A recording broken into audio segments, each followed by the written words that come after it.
8,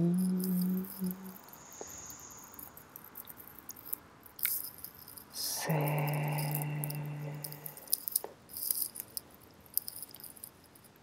6,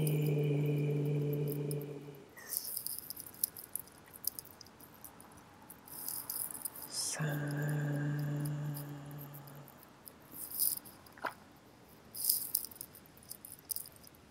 4. Elle est là. Bien, comment vois-tu Enora?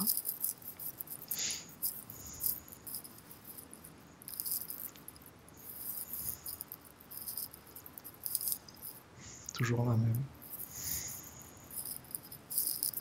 Toujours sa couleur bleutée. Bien, tu prends son ADN, tu regardes au fond de ses yeux, tu vérifies que c'est bien elle.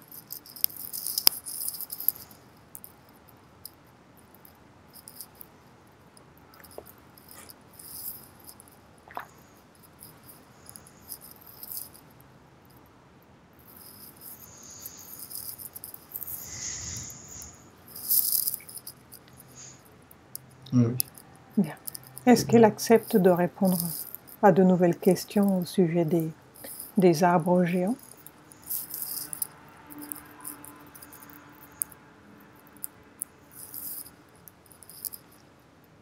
Elle dit oui, Bien. dans la mesure du possible. Voilà, je voulais revenir sur ces arbres qui ont été coupés. Pour quelles raisons ils ont été coupés, ces arbres?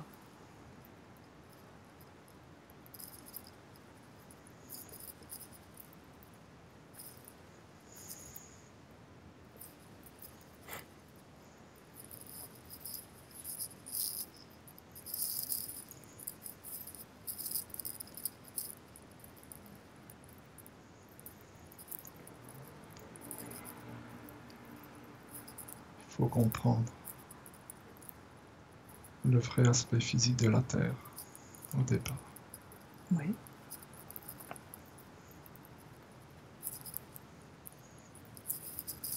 Pour se donner une idée, ce qu'on appelle le pôle Nord,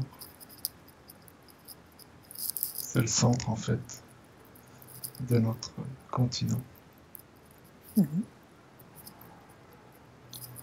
Et ce qu'on appelle le pôle Sud, c'est tout autour.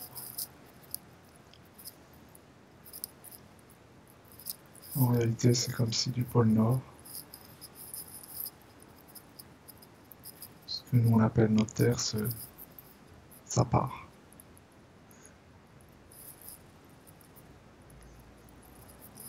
Et cette partie-là,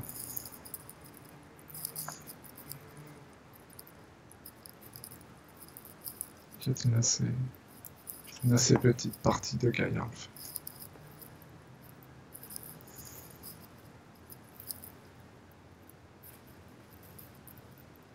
Elle était juchée d'arbres énormes. Certains mesuraient 15 km de haut.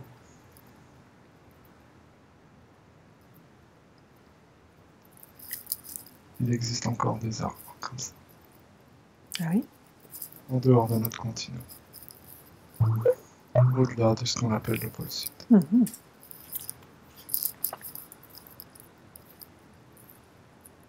On aura dit qu'il y a eu comme un déboisement.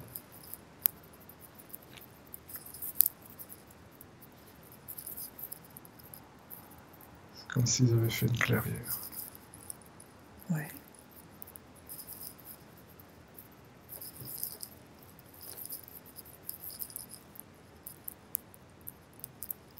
Un peu pour nous parquer à l'intérieur. Mhm.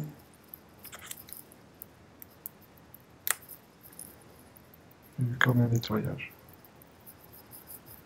de cette zone.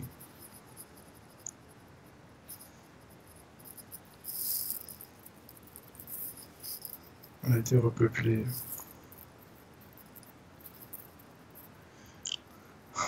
proportionnellement à notre taille.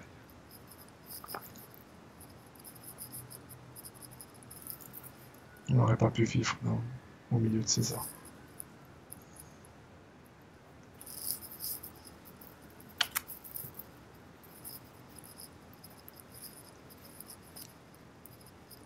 Ça, c'était la première raison.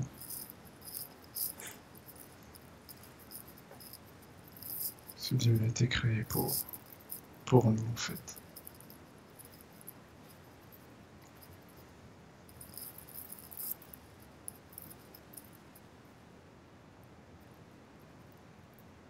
La deuxième raison,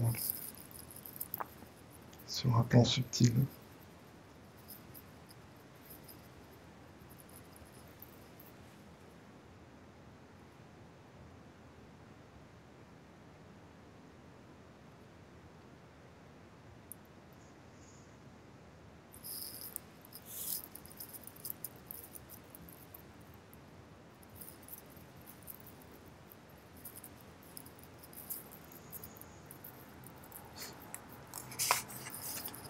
vraiment un arbre,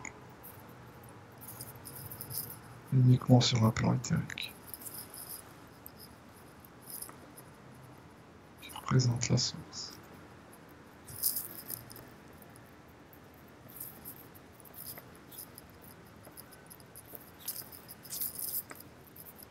Des arbres géants qui ont été coupés.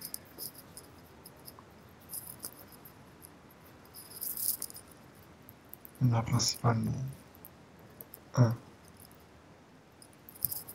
qui était vénéré.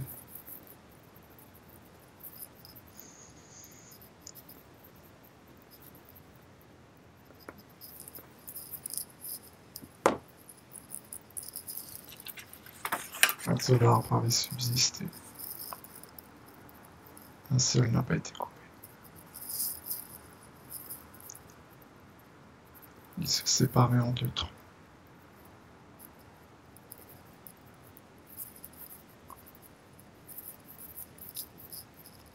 Sous terre, il n'avait qu'une seule base, mais il y avait deux troncs qui sortaient de terre. Mhm. Il y avait l'arbre du savoir.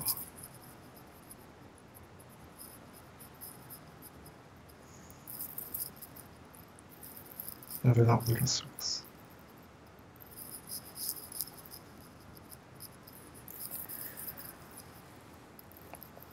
Sur un plan physique,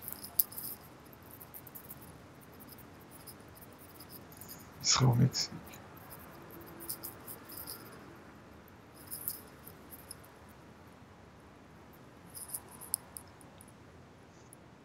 Ce lieu est encore fort énergétiquement.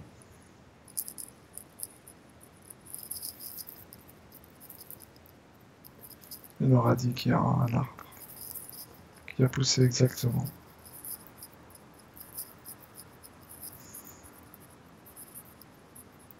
au même endroit. Il est vénéré aujourd'hui. On l'appelle l'arbre de la vie.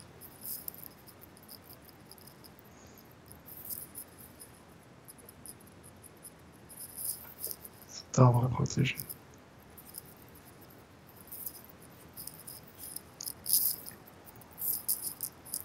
Malgré sa taille, c'est loin d'être un géant. Sur un plan subtil, il est énorme. Mhm.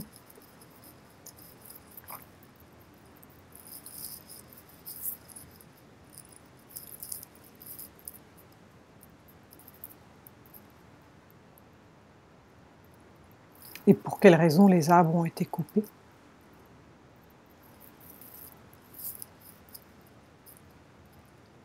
Pour faire une clairière, mais est-ce que d'une certaine manière ça affaiblit quelque chose ou cela n'a rien à voir?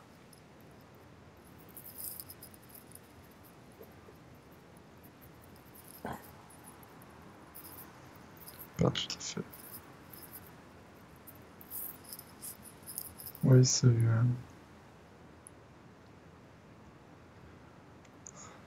eu un impact sur l'énergie de la Terre. Ça l'a fait vibrer beaucoup plus bas. mais uniquement sur notre continent. La Terre est bien plus grande.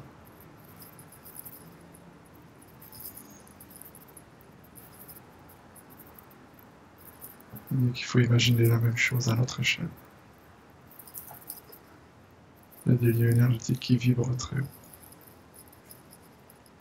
Il y en a d'autres qui vibrent très bas.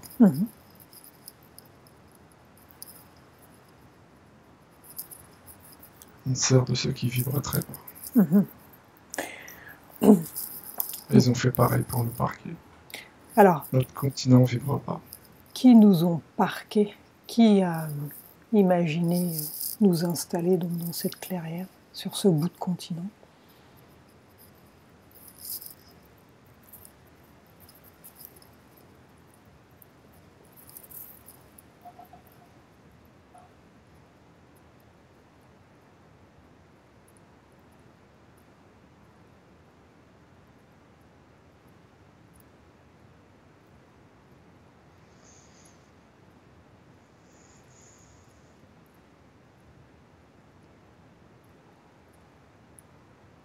Il ne me répond pas.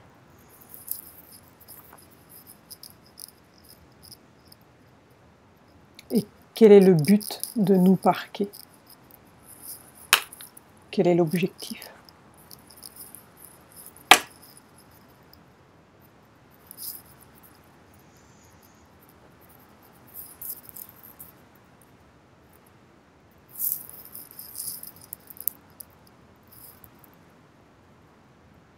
Nourrir le bas astral.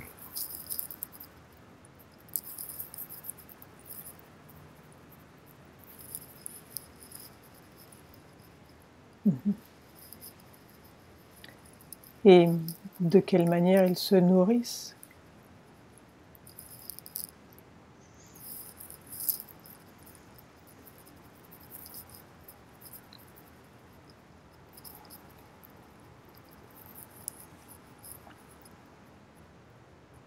De toutes les violences qu'on s'oppose les uns aux autres.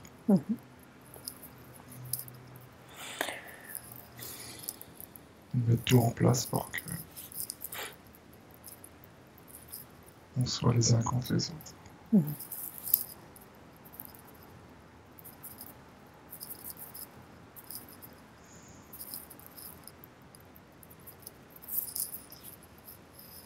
Tout est préparé.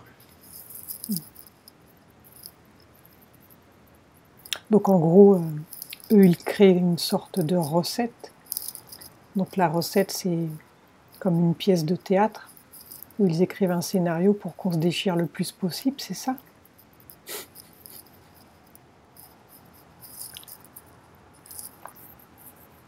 Oui, qu'on se fasse souffrir le plus possible.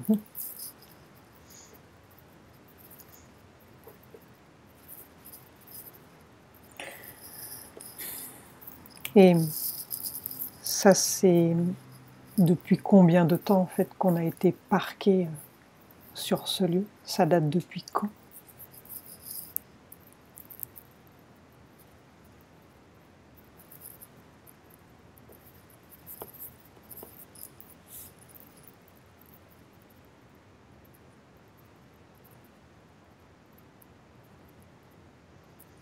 Ça fera bientôt 26 000 ans.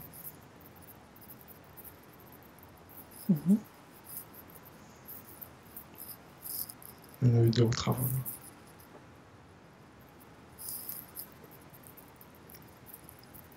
Le programme est fait pour du restant.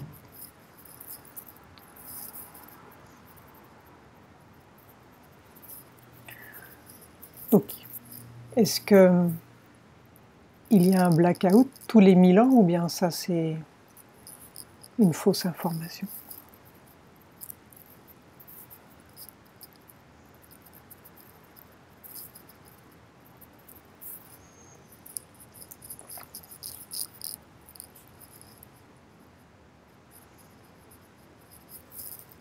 Non, il n'y a pas de blackout. Pas tous les 1000 ans. On a quand même un passé bien plus lointain. On n'a pas des millions d'années On n'a pas que 1000 ans.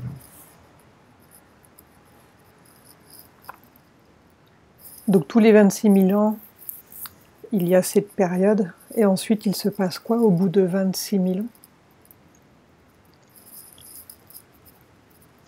On recommence tout.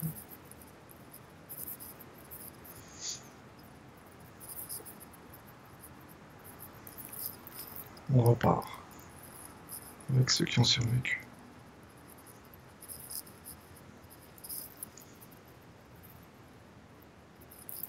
La civilisation se reconstruit jusqu'à son apogée, où elle maîtrise énormément de choses.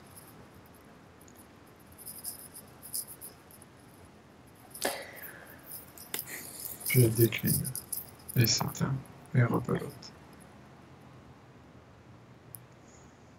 Donc tu veux dire que pendant ces 26 000 ans, en fait, ce sera toujours des guerres, toujours du négatif pour nous faire vibrer bas?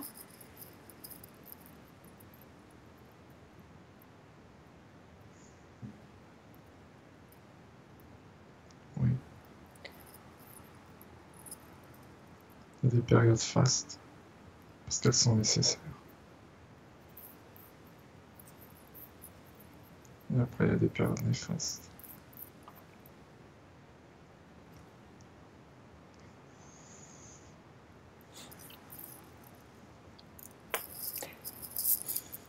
Est-ce que toutes les personnes qui sont incarnées dans ce lieu, en fait, est-ce qu'elles vont toutes vivre forcément du négatif?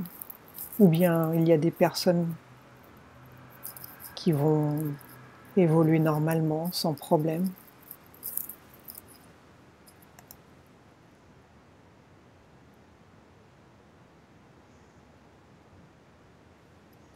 Il y en a qui vont très bien évoluer. Il y en a qui auront des vies décentes.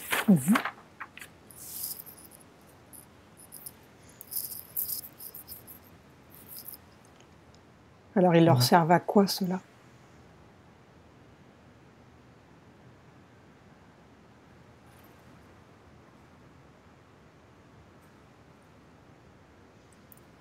À l'illusion.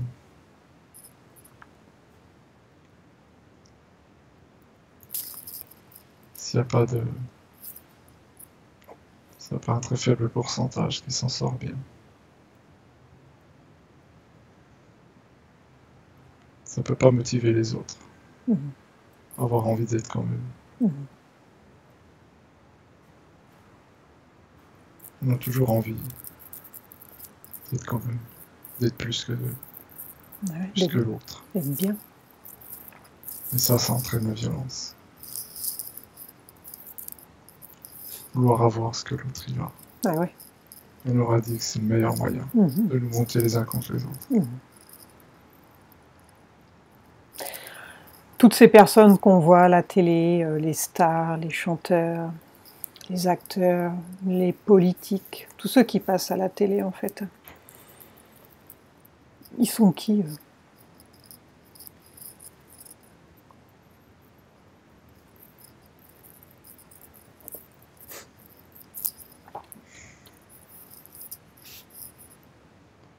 Je ne peux pas donner le vrai nom. Elle me dit juste que... C'est ce que nous on appelle des pentes. Ils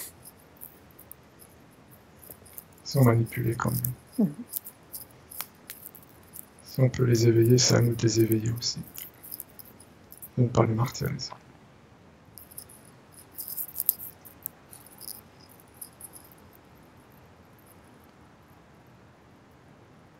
Ils sont pas plus mauvais que nous. Ils sont juste fait avoir. Ils sont naïfs. Faut pas les juger. Faut les aider.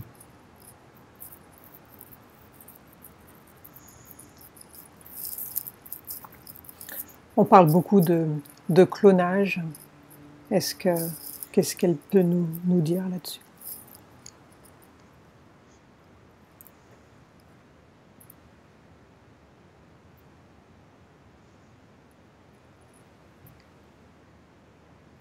Il y a 2 types de clonage.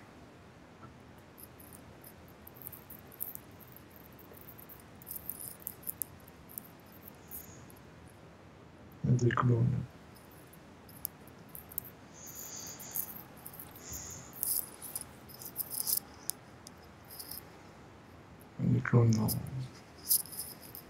qu'on arrive à faire d'être presque adulte.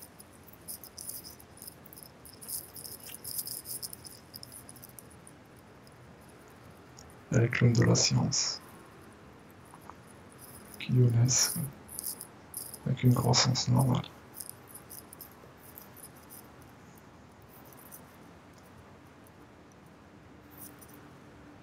Ceux-ci ont souvent la chance d'avoir une âme, comme nous. Certains vivent parmi nous. Ceux qu'on fait naître avec une croissance anormale.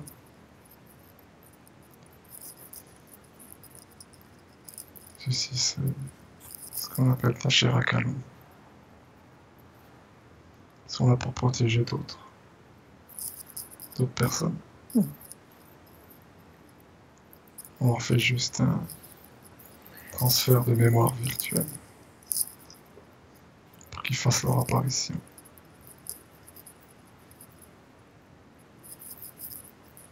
C'est comme si on arrivait à mettre tout ce qu'il y avait dans la tête. La mémoire. Ouais. Même si dans l'élite, tu prends ce qu'il y a dans la tête d'une personne et tu la remets provisoirement dans celle du clone. Donc est-ce que ça peut arriver donc qu'on voit un président à la télé, en fait c'est son clone? Oui.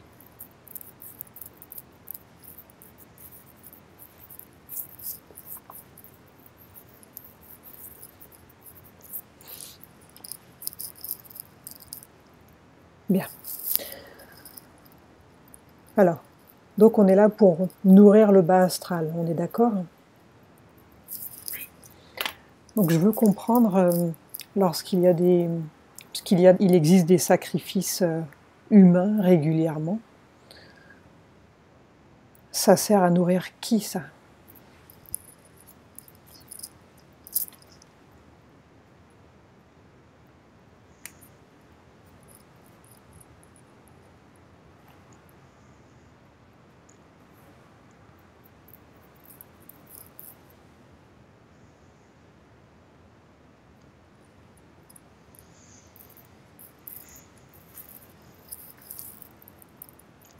Ça sert à nourrir l'élite du bas astral. Pas notre élite. Ceux qui les manipulent.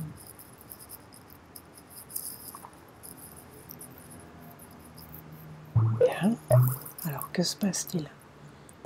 Pendant un sacrifice, ça ouvre des portes.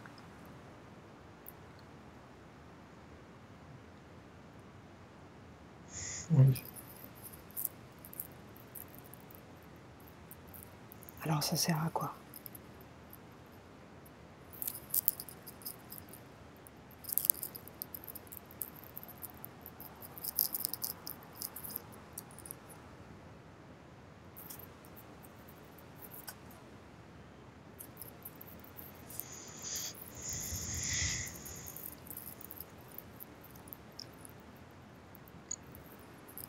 Les entités qui gèrent l'élite.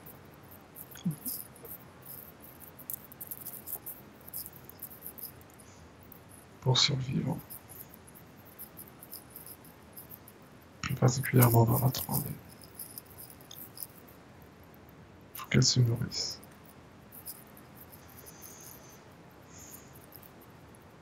Se nourrissent de chair qui a été appris.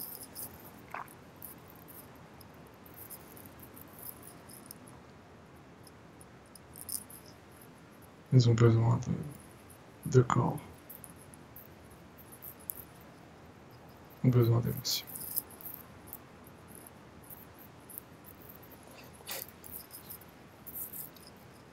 Elles ont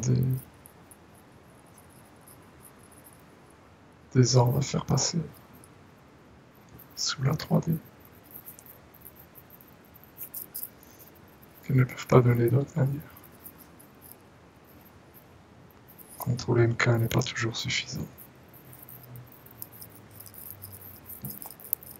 Pour se présenter, il faut qu'elle puisse survivre dans la 3D. Malgré tout, c'est trop fort pour eux. Il nous faut du sang. Et des organes particuliers.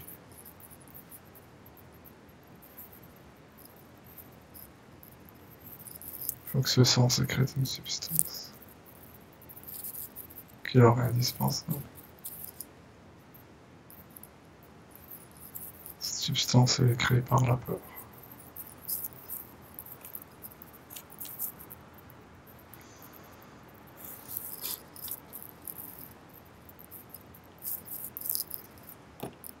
Les rituels des sacrifices sont propices à ça.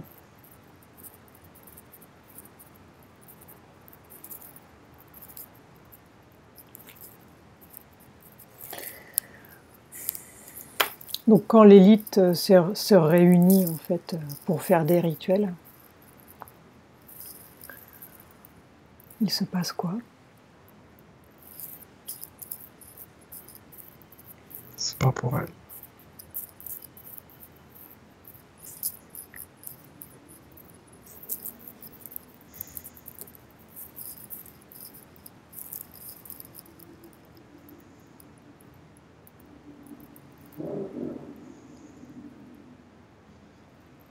Nora veut pas que je le dise. Ok. Avant. Je voulais simplement savoir si pendant les rituels, est-ce que les déités qu'ils nourrissent, parce qu'ils doivent les considérer comme ça, est-ce qu'elles peuvent se matérialiser en 3D à ce moment-là, lorsque c'est au moment où ils tuent l'enfant ou la personne?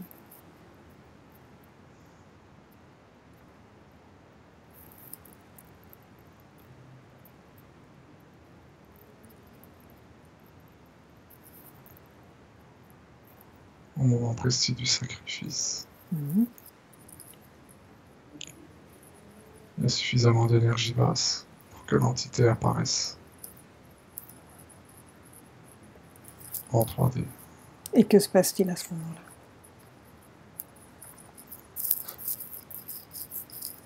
Elle a quelques minutes seulement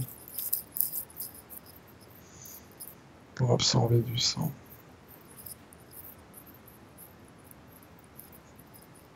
Manger certains organes comme le cœur. Si elle ne le fait pas, elle doit repartir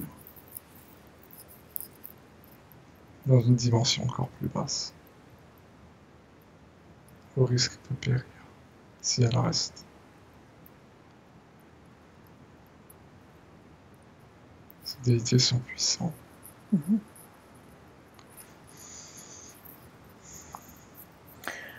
Donc c'est une sorte d'échange. En fait, l'élite les nourrit. Et eux, ils ont quoi en échange, l'élite?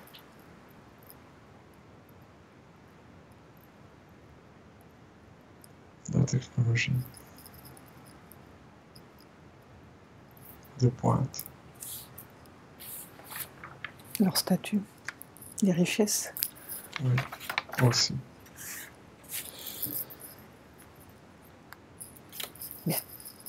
Tout est lié. Donc chacun défend son beefsteak, quoi. Si on se met de leur point de vue, on les comprend. C'est pour ça qu'il ne faut pas les juger. Bon, on essaie juste de comprendre. Bien, déconnecte-toi. Déconnecte-toi de ce lieu. Maintenant, j'aimerais que tu demandes à Enora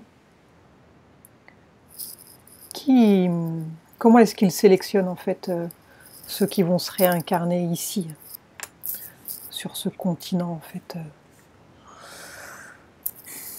du bas astral. qui est catapulté en fait.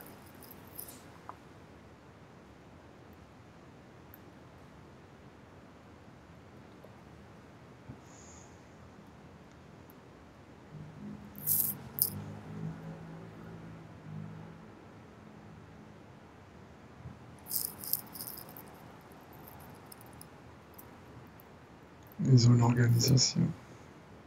Ouais.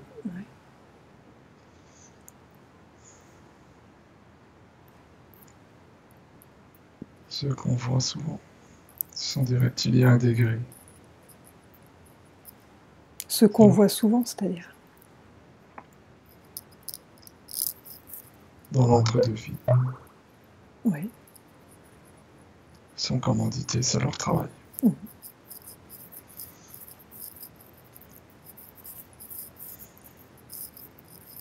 Les reptiliens détectent les vibrations basses avec leur langue quand ils la sortent.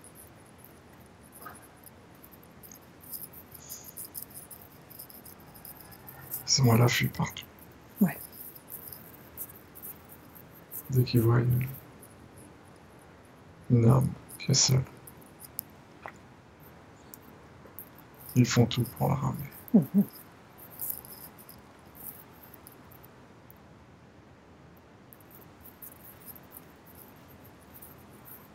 Il n'y a pas de sélection particulière.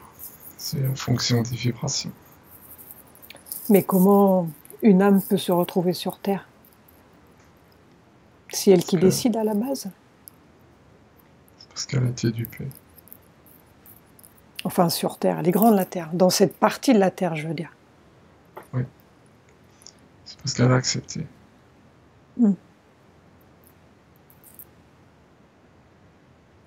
Elle leur a dit que c'est pas réellement imposé.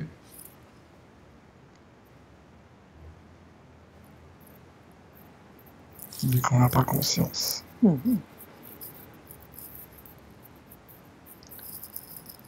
C'est inexorable. Sans pris au piège. Et est-ce qu'il y a un moyen de sortir de cette zone de bas astral?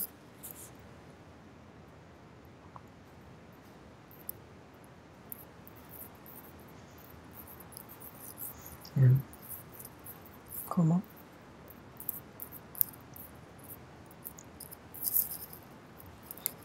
Il suffit de le savoir. Au fond de soi. Si on est au courant, on aurait dit qu'il peut bien y avoir une multitude d'entités autour de nous. Ils ne pourront jamais nous convaincre.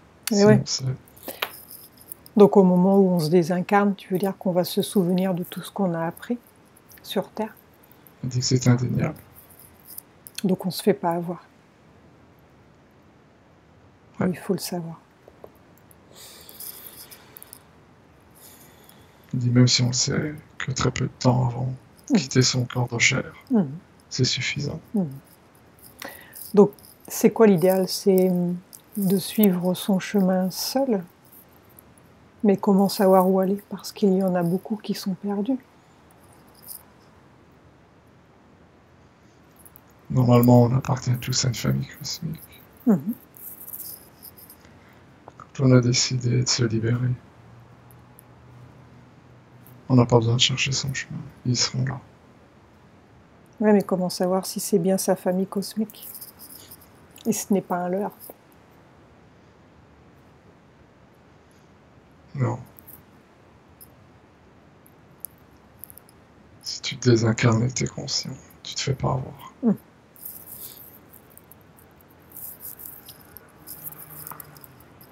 On a tous des empreintes génétiques.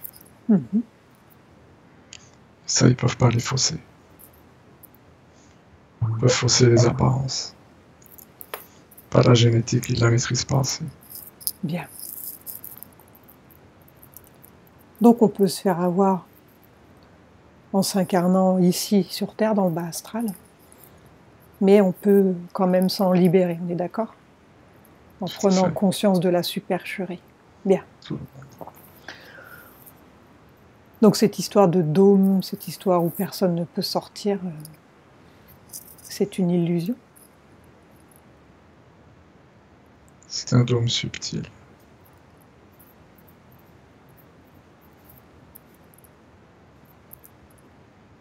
Il est suffisamment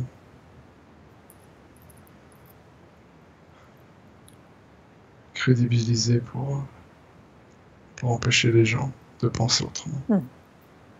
Donc si tu penses qu'il y a un dôme, il y a un dôme. Tout à fait. Tu le crées en fait, ce dôme. Chacun le crée. Celui qui veut ouvrir une porte, il ouvre une porte. Bien. Maintenant, j'aimerais savoir ce qu'il y a de l'autre côté, celui où on n'a pas accès justement. Parce que la Terre, elle est combien de fois plus grande que ce qu'on pense au final?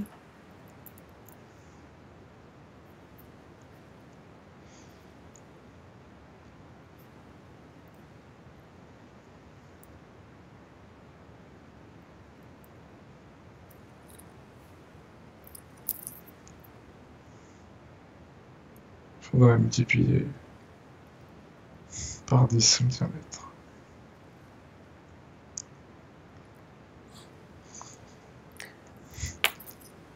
En réalité, elle a un diamètre qui fait un peu plus de 100 000 km. Et non 12 000. Bah oui, c'est carrément pas la même chose. Non. Bien, j'aimerais savoir pourquoi est-ce qu'ils nous font gober, qu'on va sur la Lune, qu'on peut se déplacer en fusée, c'est quoi leur but?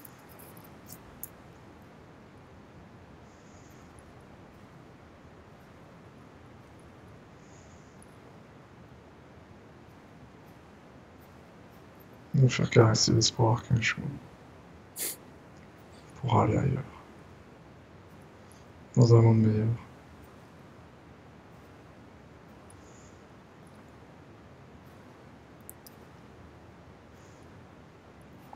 Bien. C'est entièrement faux.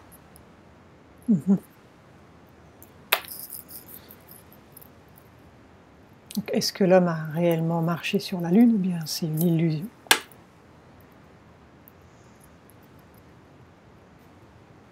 Enfin, ce qu'on a vu à la télé. On aurait dit que la 3D c'est déjà une illusion. Mais que de marcher sur la Lune. C'est l'illusion de toutes les illusions.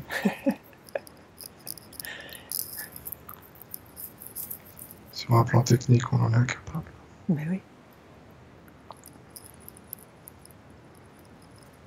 Ça va loin quand même. Oui. Elle dit que si on cherche réellement les vraies photos de la Terre, prises de l'espace, il n'y en a que 7 que la NASA s'est permis de nous donner. De bien les regarder. Que dans certaines, on retrouve les mêmes nuages. Ben oui. Elle rigole.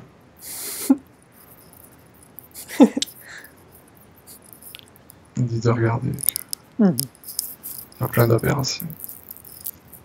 On nous promet un univers infini. Il n'y a jamais une étoile dans le ciel, dans toutes les photos de la NASA.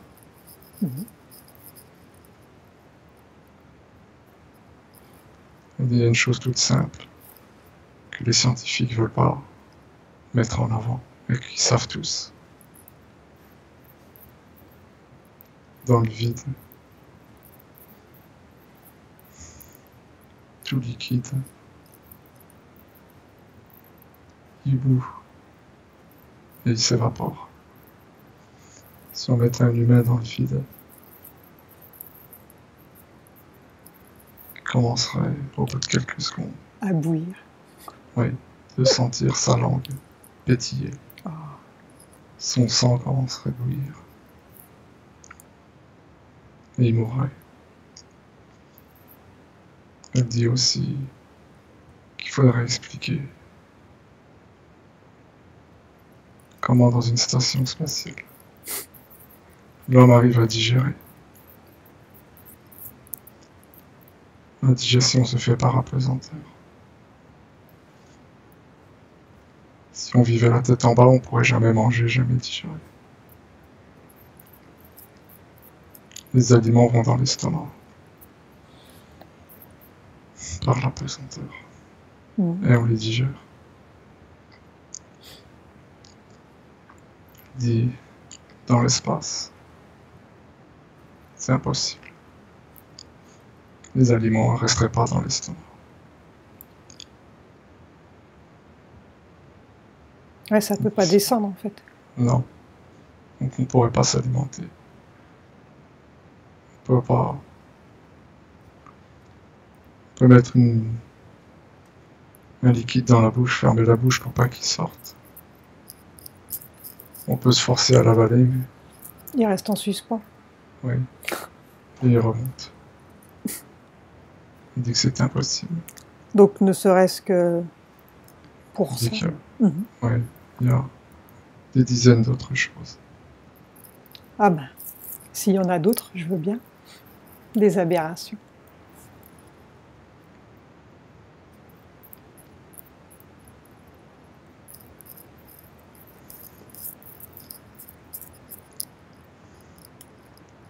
On nous raconte qu'il y a une station d'épuration dans leur station spatiale, qu'elle recycle tous les fluides corporels des astronautes.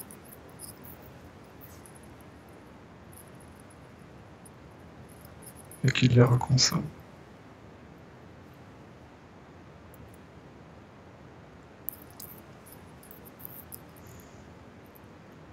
Elle nous demande d'avoir un peu de chuchote. Elle rigole. Elle nous demande si on se voit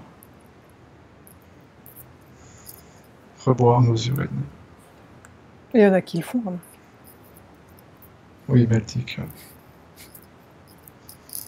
c'est impossible. Que tout se dénature. Que tous nos fluides corporels pourraient parvenir. Elle dit aussi que quand on lit les instructions de vie dans la station qui est dans l'espace, Mhm. elle dit que tout le monde peut les lire. Il est interdit de jouer avec de l'eau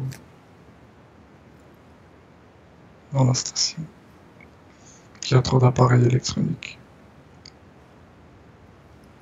Là encore, elle rigole. Elle dit comment on explique qu'il lâche une goutte d'eau dans la station alors que c'est interdit. Comment qu'elle explique que la goutte d'eau elle monte alors qu'elle devrait rester sur place. Elle dit c'est juste la preuve que c'est une fausse apesanteur. On crée une sensation d'absence d'apesanteur. Elle dit on voit les ordinateurs qui tiennent tout seuls. Il y en a au plafond, il y en a en bas, il y en a partout. Elle dit mais l'eau elle monte.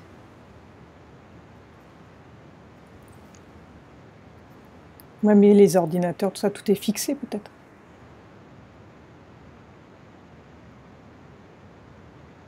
Elle dit évidemment. C'est pareil, elle parle de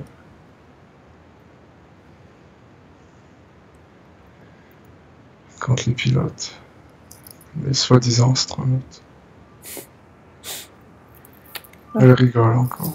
Au sujet des astronautes, est-ce que ils sont conscients de la supercherie? Est-ce qu'ils sont sous contrôle mental? Est-ce que ce sont de simples acteurs?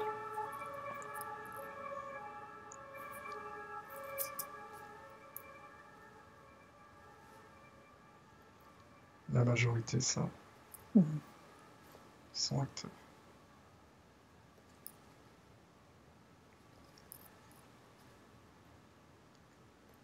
On sait que pendant le soi-disant décollage, ils n'ont aucune maîtrise de l'enjeu. Que ce soit fusée ou navette.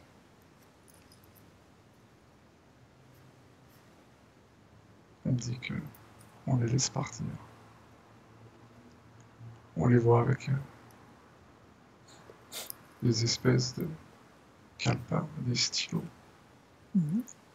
Elle dit déjà la poussée est telle que sur les 300 premiers kilomètres, c'est-à-dire toute la longueur en fait, jusqu'à la station. Ils pourraient même pas lever un bras. Elle dit en plus ils ont aucune maîtrise. C'est stupide. Comment on peut croire ça?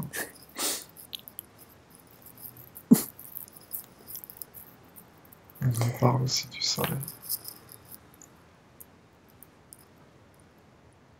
Elle dit que les combinaisons en plastique. Elle dit que c'est n'importe quoi. Elle dit qu'on aurait une phase du corps face au soleil. Quand on quitte la stratosphère. Elle dit qu'on serait à environ 120 degrés face au soleil. Et à moins 50 dans le dos. Elle répète.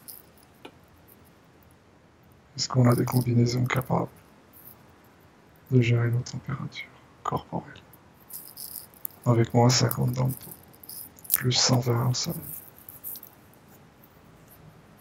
Elle dit qu'il faudrait qu'on exerce des rotations sur nous-mêmes. Elle dit 50 fois par seconde. Ce qui est impossible. Exactement. Bien. Elle dit il y en a encore plein d'autres. Il y a une astronaute en fait qui avait commencé à parler un jour devant plein de journalistes et puis elle s'est évanouie. Qu'est-ce qui s'est passé en fait? Est-ce qu'il y a une question? Est-ce qu'il y a une raison particulière?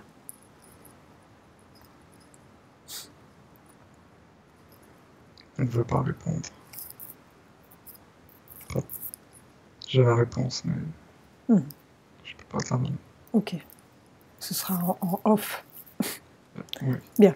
Qu'elle explique pourquoi est-ce que parfois elle ne veut pas répondre pour que les gens comprennent.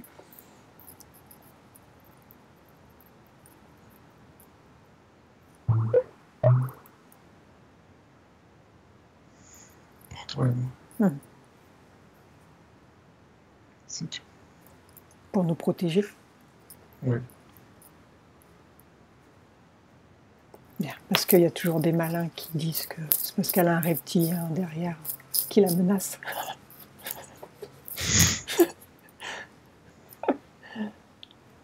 Bien. C'était juste pour éclaircir. Il n'y a pas du tout de reptile. Ok, bien. Bon, on n'a plus trop le temps maintenant d'enquêter.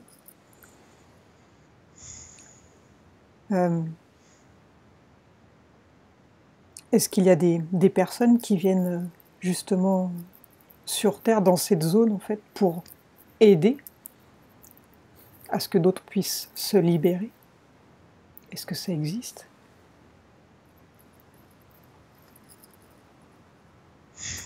On dit qu'on devrait commencer par se regarder. On dit oui, il y en a.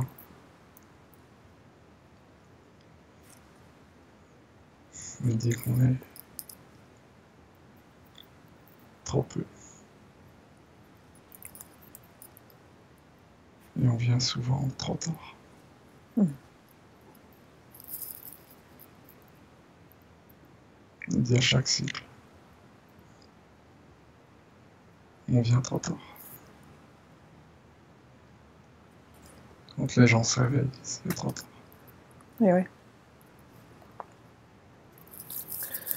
Et ces histoires de recentrisme, là, de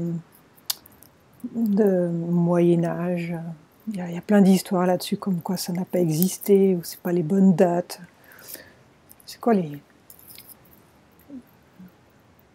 Qu'est-ce qui se passe avec ça? Est-ce que le Moyen-Âge a réellement existé?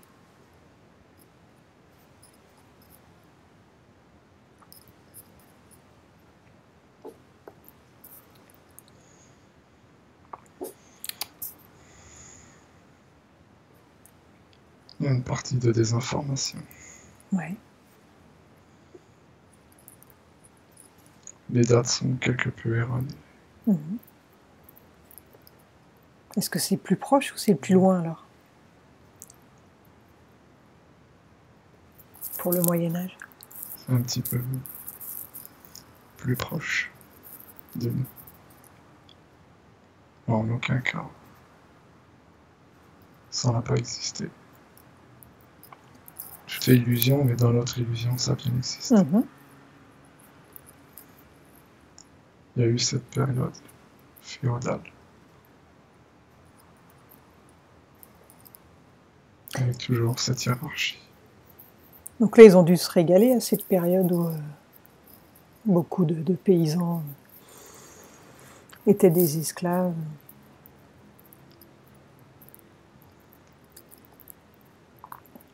Ils ont surtout tout fait pour l'arrêter.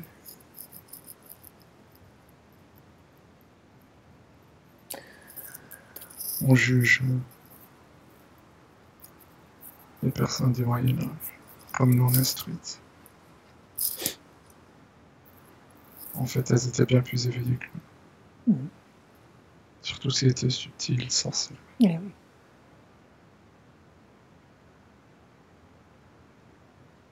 C'est pour ça qu'on a quitté très vite cette période. L'industrialisation est venue très rapidement.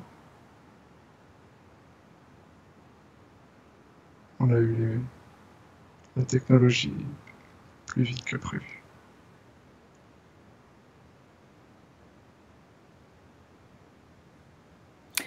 Donc ce lieu, en fait, où nous sommes, donc ce territoire du bas astral, il existera toujours d'une certaine manière. C'est comme un lieu de passage. On peut appeler ça comme une verrue sur Terre, je ne sais pas.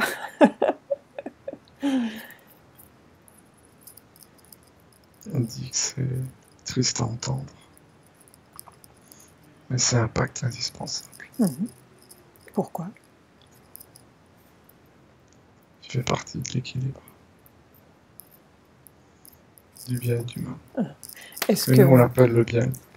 Est-ce que le passage sur Terre, en fait prendre conscience, qu'on a une conscience d'une certaine manière?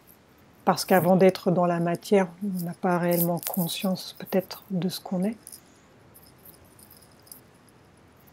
Ça faire grandir notre conscience. Donc est-ce que... Et nous faire réaliser sur...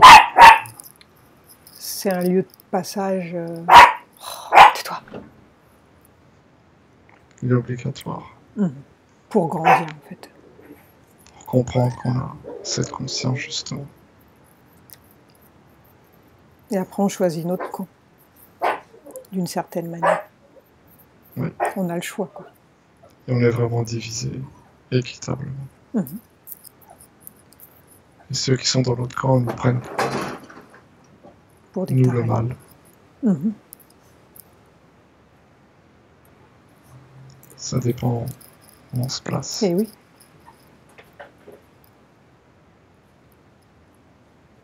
Ça paraît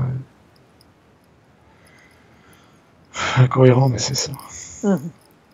C'est peut-être nous le mal. Ce que dit Enora, on ne sait pas. Oui, ça dépend où on se trouve. Oui. Bien. Ok, on va revenir. Déconnecte-toi d'Enora, tu la remercies.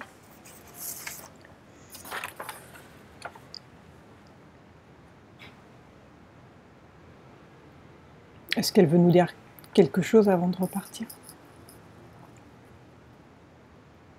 Non. Bien. Alors déconnecte-toi de toutes les dimensions, des lieux, des souvenirs. Tu es désormais seul avec moi. Prépare-toi pour revenir au présent, la dimension terrestre. Je vais compter de 1 à 5 et pendant que je compte, tu vas revenir à ton corps, à ton esprit. Et tu vas revenir au temps présent, celui dans lequel je te parle. 1. Tu commences à revenir à ton corps. Tu le réintègres comme une main à l'intérieur d'un gant. Bien centré, bien équilibré et bien réajusté. 2. Tu continues de revenir et la sensation est merveilleuse. Tu te sens bien, rempli de lumière, d'énergie et de force. 3. Tu reviens et la sensation est bonne. Tu te sens bien, tranquille, serein. 4. tu continues de revenir tout en augmentant tes fréquences, sur une fréquence où tu te sens bien. 5, tu ouvres les yeux.